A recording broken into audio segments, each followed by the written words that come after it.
जोहार मंडळी, मी निकिता माझ्या या नवीन ब्लॉगमध्ये तुम्हा सगळ्यांचे मनापासून खूप खूप स्वागत करते। आजचा माझा ब्लॉग थोडासा थकवणारा आहे, पण अगदी खऱ्या आयुष्यावरचा। आई म्हणून, बायको म्हणून आणि घर सांभाळताना एक साधा दिवस कसा जातो तेच आज तुम्हाला दाखवणार आहे। तर व्हिडिओ शेवटपर्यंत नक्की बघा आणि चॅनलवर नवीन असाल तर लाईक, शेअर, सबस्क्राईब करायला विसरू नका। तर आज सकाळपासूनच धावपळ सुरू झाली। दीक्षूच्या पप्पांचं ऑफिसचं काम होतं आणि त्यांना सुट्टी भेटत नाही, तर मग ते मला करावं लागणार आहे असं सांगितलं, तर सकाळपासूनच धावपळ सुरू झाली। घरातली कामं पटापट आवरून घेतली आणि बेबीची तयारी करून बाहेर पडायचं म्हणजे थोडं अवघडच असतं।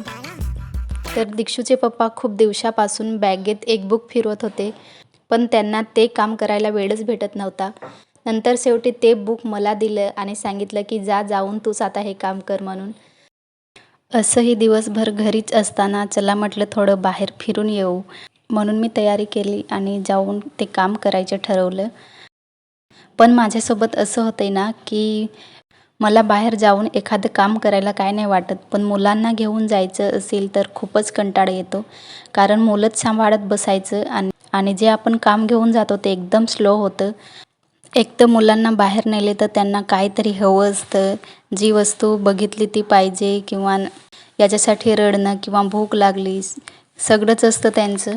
मग त्या मुलांच्या रडण्याकडेच सगळा वेळ निघून जातो आणि काम आहे ते एकदम स्लो होतं किंवा होतच नाही, तसंच रिटर्न यावं लागतं।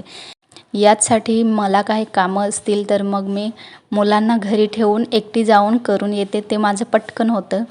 तसंच मी तयारी करून घेतली आणि बाबूला घेऊनच जायचं होतं, कारण घरी कोणीच नव्हतं, त्याच्यामुळे त्याला सोबतच न्यायचं होतं। आणि बाबूला तयारी करून कुठे बाहेर जायचं म्हटलं की त्याला खूप आनंद होतो, कारण त्यालाही बाहेर फिरायला खूप आवडतं। म्हणून तयारी करून कुठे जायचं सांगितलं की त्याला आनंद खूप म्हणजे गगनात मावेनासा होतो त्याला। आणि बघा रस्त्याला जाताना त्या किती आनंदात धावत चालला होता। डोक्यावर ऊन पण होतं आणि बाबूची मस्तीही होती आणि तो रस्त्याला अजिबात चालत नव्हता, याचं अजून वेगळंच। रस्त्याच्या बाजूला मला भाजी विकताना काकू दिसल्या, तर त्यांच्याकडे मला गावठी केळी दिसली, तर म्हटलं घेऊ म्हणून विचार केला। तर त्यांना विचारलं, पण ती केळी थोडी जास्तच पिकलेली होती, तर मग ती काय मला एवढी आवडली नाही। घेऊन जायचं आणि ती जास्त पिकलेली मग लगेच खराब होऊन जाईल म्हणून मग नाही घेतले, पण भाज्या घेतल्या। आणि शक्यतो मी भाजी गावाकडून आलेल्या बाया असतात त्यांच्याकडूनच घेते, कारण की त्यांच्याकडे मस्त फ्रेश भाजीपाला असतो आणि आपल्यालाही परवडतं।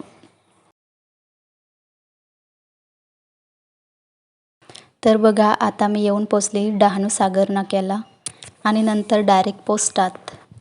ऑफिसच्या कामासाठी जर गेलो तर ऑफिसमध्ये खूपच गर्दी असतात आणि मंडे ट्यूजडे तर खूपच गर्दी असते। आणि मी तर बाबूला सोबत घेऊन गेलेली होती, तर गर्दी बघून माझं तर अजून डोकं तापलं होतं। त्यानंतर मी निघाले घरी, तर रस्त्याला बाबूची खूप मस्ती चालली होती। थोडा वेळ तिकडे वेळ घालवला आणि दीक्षूच्या स्कूलचा टायमिंग पण झाला होता, तिला पण पिकअप करायचं होतं। तिथून आम्ही डायरेक्ट मग दीक्षूला घ्यायला गेले। तर आपल्या हाऊसवाईफचं असंच असतं, मुलांना कुठेही घेऊन जा, कुठे फिरायला जा किंवा कुठे कामानिमित्त जा, पण लक्ष पूर्ण पोरांकडेच असतं। आणि हालत होती ती आईंची, तसंच झालंय माझं पण।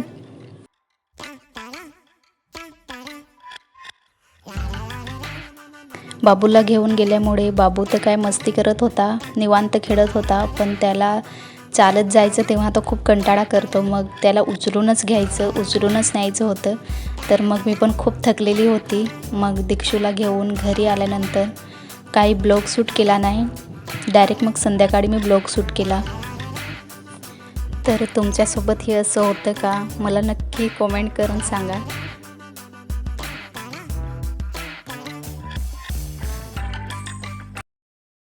तर आज घेऊन आले होते दीक्षूचे पप्पा मोठी कोळंबी साफ करणं म्हणजे वेळ आणि संयम दोन्ही लागतं। एक एक करून नीट साफ केली आणि मला तर वाटतं ही एकमेव अशी भाजी असावी जी साफ केल्याने एकदम थोडीशी निघते आणि त्याचा कचरा आहे तो ढीगभर निघतो। तर एकदम वेळ खाऊ भाजी आहे ही। असो माझी भाजी बनवून झाली, त्याच्यानंतर जेवण वगैरे केलं आणि आपलं नेहमीचं काम असतं ती भांडी घासायची, भांडी धुणी करणे, तर माझं ते झालं होतं। त्याच्यानंतर मी घेतला होता किचन ओटा साफ करायला। तर भांडी घासून झाली आणि पूर्ण म्हटलं किचन ओटा साफ करून घेऊ. तर मी इकडे किचन ओटा साफ करायला घेतला. तर बाबू नीट राहत नव्हता. तो येऊन येऊन मला खेचत होता, माझ्याशी मस्ती करत होता आणि स्टूल घेऊन येतो आणि तो पण असा वरती चढायचा प्रयत्न करतो. तर मुलांची अशीच मस्ती चालू असते आणि हा तर खूपच मस्तीखोर आहे, त्याच्यामुळे त्याला खूप सांभाळावं लागतं. तर मंडळी, हा होता माझा आजचा साधा पण खरा दिवस. तुम्हाला माझा हा डेली ब्लॉग आवडला असेल तर व्हिडिओला लाईक करा, चॅनलला सबस्क्राईब करा आणि कमेंटमध्ये नक्की सांगा तुमचा दिवस कसा जातो. भेटूया पुढच्या ब्लॉगमध्ये. तोपर्यंत धन्यवाद.